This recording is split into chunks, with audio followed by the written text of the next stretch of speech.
Hi, hello po sa inyong lahat. Humihingi po ako ng tulong sa inyo sa pagdadasal na sana po matapos na po itong dinadanas natin na may nangahawa po sa buong mundo. Sana po matapos na ito. Ito po ako, nahawaan po ako kasama ng anak ko. Naka-quarantine po kami. Pilit po namin nilalabanan ito. Mahirap po, kaso lang kailangan pong lumaban kami. Kumakain po kami ng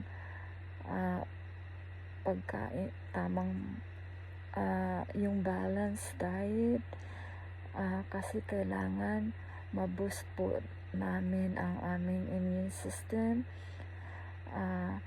Umiinom po kami ng maraming tubig. Nag-gargle po kami ng lukewarm water with salt 3 times a day. And then ito po, ini-spray ko po ito sa ilong ko kasi nanunuyo po ang ilong ko. Hirap huminga. Prescribe po to ng doktor sa akin. And then nagba-vitamins din po, vitamin C, and then multivitamins, and then dinadagdagan ko po ng vitamin C, and then natutulog po ng husto. Nag-i-exercise din po ako, nagpapapawis kahit mahina ang katawan, pinipilit, pero kailangan labanan po. At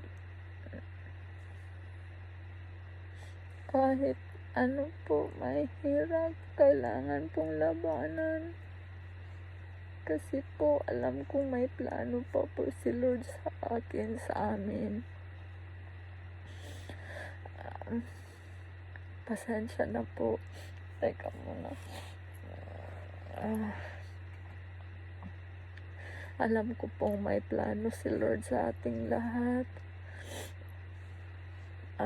Kaya kayo, mga palangga, mga kakilala ko, mga kaibigan ko, mga kamag-anak, mag-iingat po kayo. Sumunod po kayo sa sinasabi ng mga eksperto para po hindi po ito biro itong nangyayari sa atin. Kasi hindi natin alam yung kalaban natin dahil hindi natin nakikita. Kahit naman po nag-iingat kami, pero nahawaan pa rin po kami.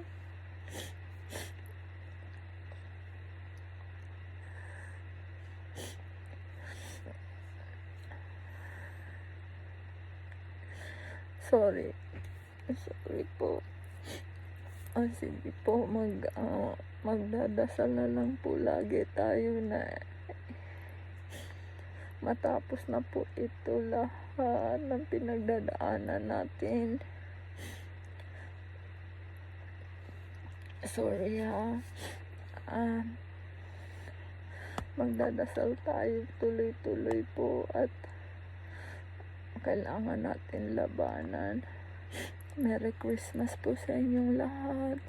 Sana maayos po at masaya, magiging masaya ang ating Paskong darating at sa darating pong bagong taon. Kaya sana po magiging makabuluhan at puno po ng pag-asa. Maraming salamat po sa inyo, Mama. Bye.